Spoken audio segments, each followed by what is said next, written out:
Hello students, आज हम करने जा रहे हैं क्लास 10th का चैप्टर नंबर 9। हमारा क्या है? एप्लीकेशन ऑफ एप्लीकेशन ऑफ त्रिकोणमिति।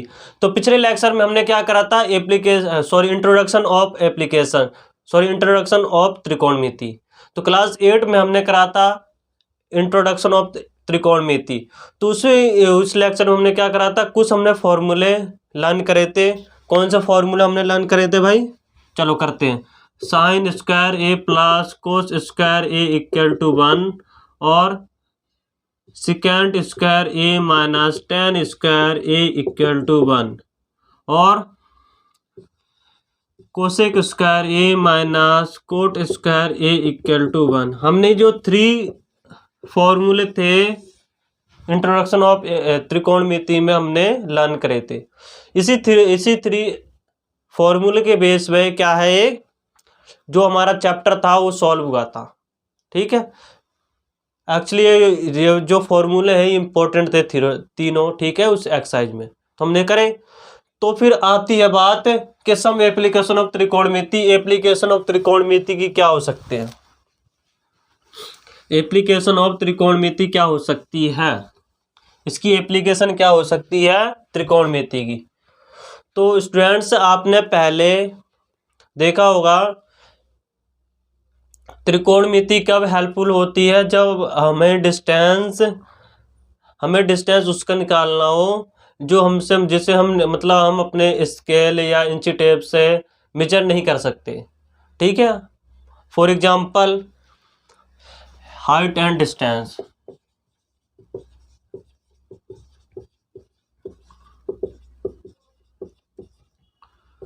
तो जो एस्ट्रोनॉमर्स थे वो क्या करते थे? पहले अर्थ से प्लैनेट किसी स्टार हो गया, उनका डिस्टेंस फाइंड करने के लिए त्रिकोणमिति का यूज करते थे।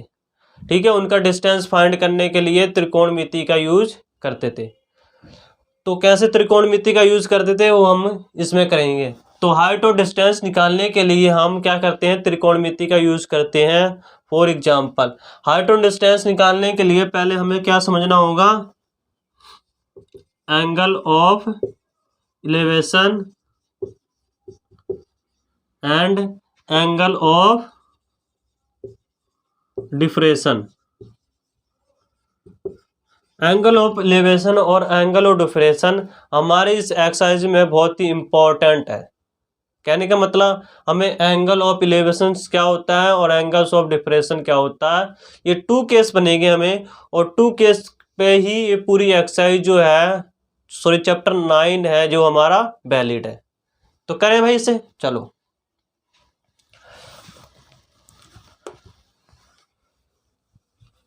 फॉर एग्जाम्पल्स यहां पर देखें, यहां कोई एक मीनार है। ठीक है, ये क्या है? एक मीनार है। ठीक है, हमें इसका डिस्टेंस, और यहाँ पर कोई एक ऑब्जर्वर है।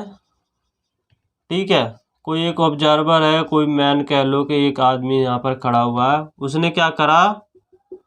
इसके सबसे अपर पार्ट मतलब ऊपर की तरफ जो पार्ट है उसका टॉप, सबसे टॉप पे। ठीक है, टॉप पे उसने देखा कि हम उसकी आईज से और उस टॉप ऑफ ऑब्जेक्ट कैसे फाइंड करें, पॉइंट ऑफ ऑब्जेक्ट कैसे फाइंड करें। तो उन्होंने क्या करा? उसने एक लाइन यहाँ पर ड्रॉ कर रखी है जिसे कहते हैं लाइन ऑफ साइट।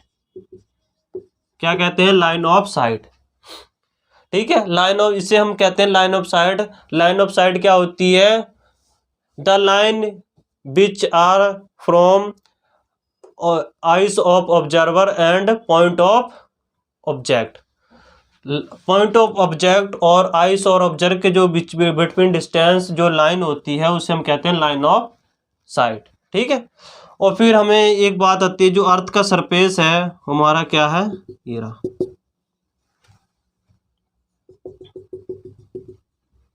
ये हमारा अर्थ का सरफेस है। ठीक है,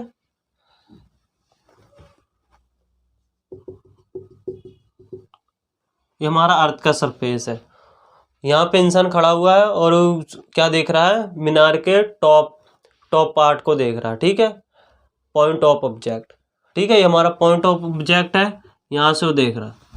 फिर वहाँ पर उसने अपनी आइस, यहाँ से आइस के पैरेलल एक लाइन ड्रॉ करी अर्थ के सरफेस, अर्थ के सरफेस के पैरेलल, हमारा अर्थ का सरफेस होता है, और अर्थ के सरफेस के पहले एक लाइन ड्रॉ होती है जिसे कहते हैं हम हॉरिजॉन्टल लाइन।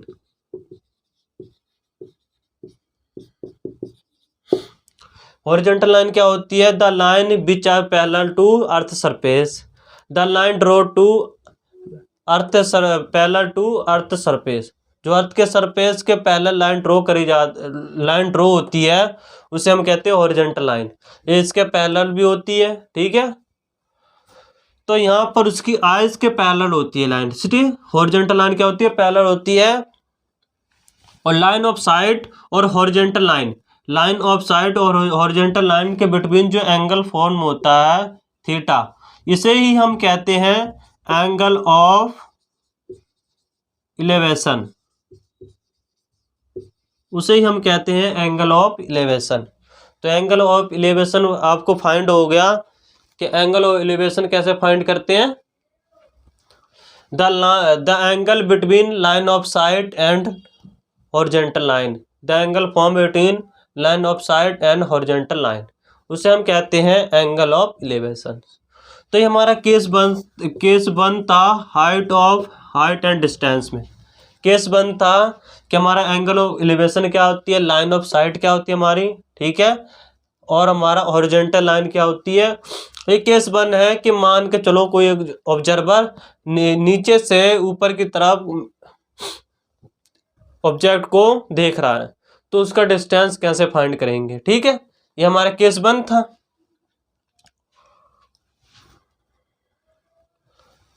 चलो इसे मिटा देते हैं, ये हमारा केस वन था।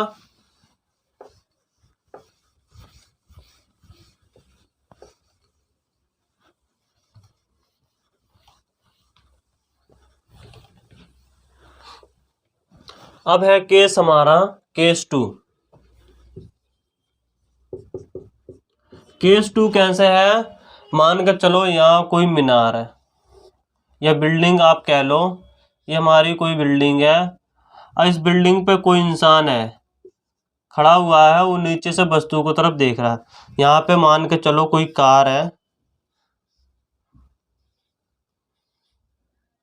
ठीक है, ये कार है, वो क्या इंसान क्या कर रहा है? ऑब्जर्वर, इसे हम ऑब्जर्वर कहेंगे। ऑब्जर्वर क्या कर रहा है? इस कार को देख रहा, तो ये हमारा ऑब्जर्वर होगा, ये हमारा क्या ऑब्जेक्ट होगा। तो यहाँ पर उसके क्या लेंगे? हॉरिजॉन्टल लाइन कहाँ से लेंगे? जो हॉरिजॉन्टल लाइन होगी उसकी आई से ही लेते हैं,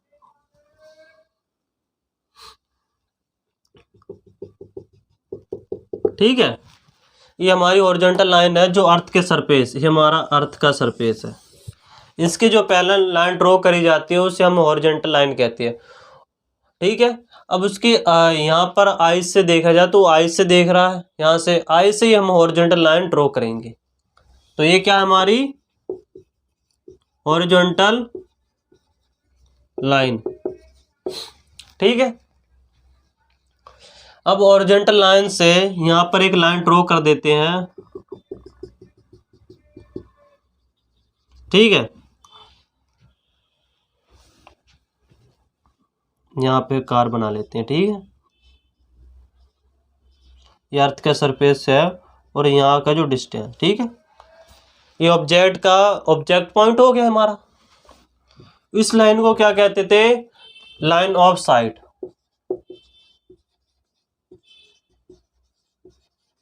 लाइन ऑफ साइट क्या होती थी?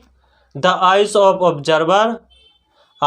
Observer and point of object between the line between eyes और observer and point of object, जो वो लाइन जो eyes of observer and point of object के बिटवीन होती है उसे क्या कहते हैं? Line of sight. ये हमारी इमेजिनरी लाइन होती है। इमेजिनरी लाइन होती है मतलब इसे हम खुद अपनी तरफ से बना देते हैं बिल्कुल कि इस तरफ का यहाँ से इतना इसका डिस्टेंस हम कैसे फाइंड करें। और यहाँ पर हॉरिजॉन्टल लाइन और लाइन ऑफ साइट, ये हमारी हॉरिजॉन्टल लाइन है, ये हमारी लाइन ऑफ साइट है।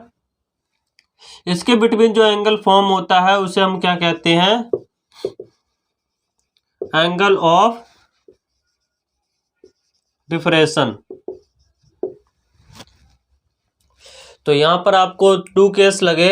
एक केस 1 में क्या था कि इंसान नीचे से ऊपर की तरफ देख रहा है, एक ऊपर से नीचे की तरफ देख रहा है। तो 2 केस में एंगल डिफरेंट होंगे। एंगल ऑफ एलिवेशन क्या था, the angle form between line of site and angle of horizontal line. Horizontal line और लाइन ऑफ साइट के बिटवीन जो एंगल्स होता है उसे हम कहते हैं elevation angle, angle of elevation. और ये भी तो हॉरिजॉन्टल लाइन और लाइन ऑफ साइट के बिटवीन है, तो इसे हम एंगल ऑफ डिफरेंशन कहते हैं। क्यों क्या, तो हमने इसमें एंगल ऑफ डिफरेंशन पे डिस्कस करा था कि एंगल ऑफ डिफरेंशन और एंगल ऑफ एलिवेशन में क्या डिफरेंट है। इनमें डिफरेंस है कि इसमें केस 2 वो केस 1 में आया था, एक केस 2 में आया था। यहाँ से क्या हो रहा है, टॉप से बॉटम की तरफ वो सी कर रहा है, इसलिए इसे हम एंगल ऑफ डिफरेंशन कहेंगे। और जब बॉटम से टॉप की तरफ वो ऑब्जर्व करेगा उससे हम कहेंगे एंगल ऑफ एलिवेशन। तो इसमें 2 केस आए हैं, 2 केस, केस 1 और केस 2। इससे क्या है, हाइट हम कैसे मेजर करेंगे, ये उसकी हाइट, इसे हम कहेंगे हाइट,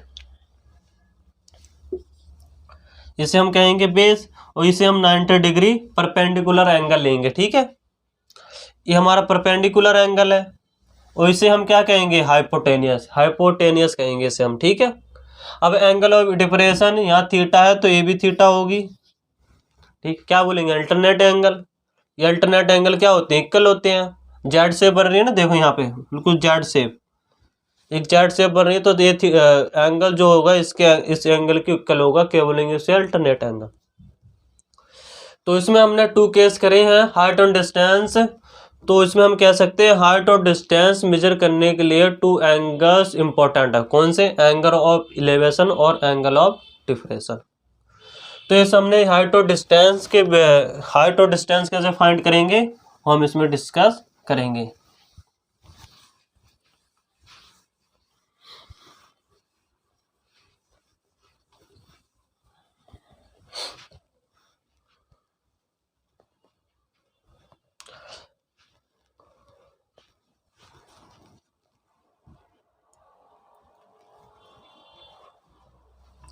अब करते हैं, ये कोई मीनार है या कोई बिल्डिंग कह लो आप।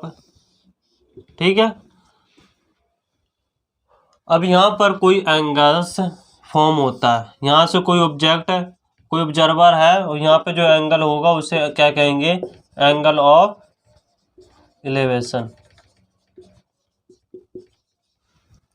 एंगल ऑफ एलिवेशन क्या होती है, लिखो, the angle of elevation and depression are acute angle. ये हमारे क्या होते हैं, एस्यूट एंगल होते हैं, जिनकी वैल्यू क्या होती है, 90 डिग्री से लेसर देन होगी, उसे हम कहेंगे एस्यूट एंगल। तो एंगल ऑफ एलिवेशन और एंगल ऑफ डिफरेंशन क्या होते हैं, हमारे एस्यूट एंगल्स होते हैं। और एक इम्पोर्टेंट पॉइंट और है इसमें, जो ऑब्जर्वर होगा, ऑब्जर्वर यहाँ लिख लो, observer are represented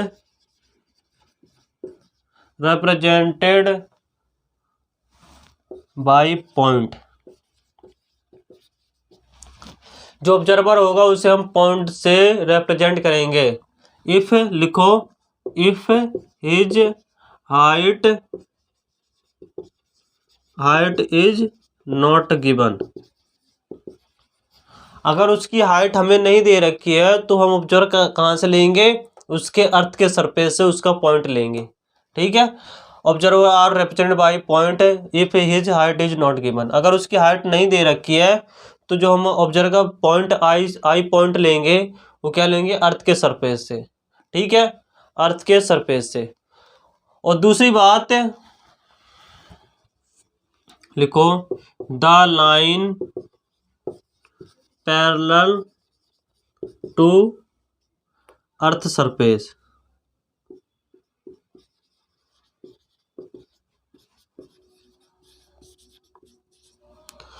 are called horizontal line.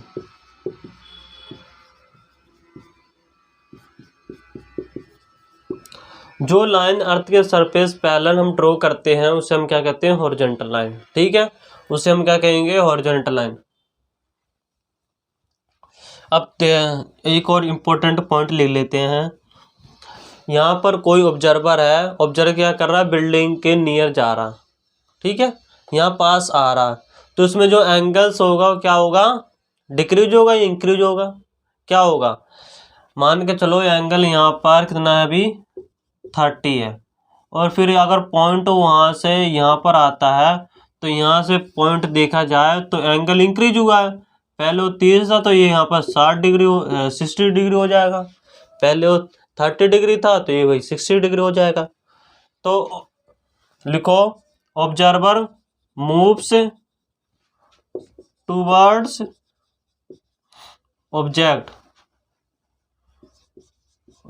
Object angles क्या होगा, एंगल इंक्रीज। कोई भी एंगल्स हो क्या होंगे, वही इंक्रीज होंगे। ऑब्जर्वर मूव्स टूवर्ड्स ऑब्जेक्ट, अगर कोई ऑब्जर्वर है पहले यहाँ था, ऑब्जेक्ट की तरफ मूव करता है, यहाँ पर आता है तो उसका एंगल जो होगा वो इंक्रीज होगा।